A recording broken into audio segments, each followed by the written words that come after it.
Alright, today we're gonna talk about how to finish the yellow layer.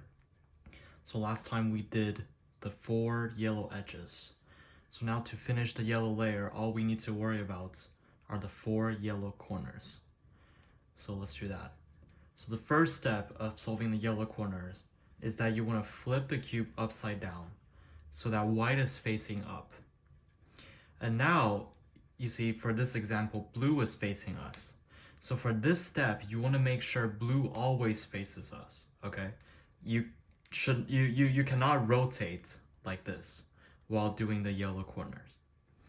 Alright, so first step is we look at the corner on the bottom right side. Now, does this have yellow? If it does not, we will do the right hand 4 moves twice.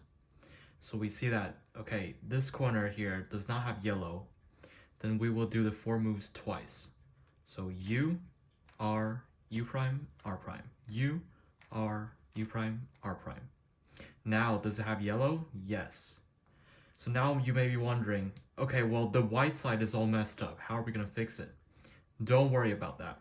Alright, as long as you do this step correctly, the white side will face itself. So now we see that this corner has yellow already. And now we move on to the next corner. So we just rotate the bottom layer like this.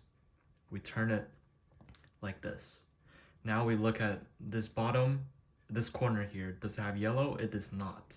So we will do the 4 moves twice. U, R, U prime, R prime. U, R, U prime, R prime. Does it have yellow? It does not. Let's do the 4 moves twice again. U, R, U prime, R prime. U, R, U prime, R prime.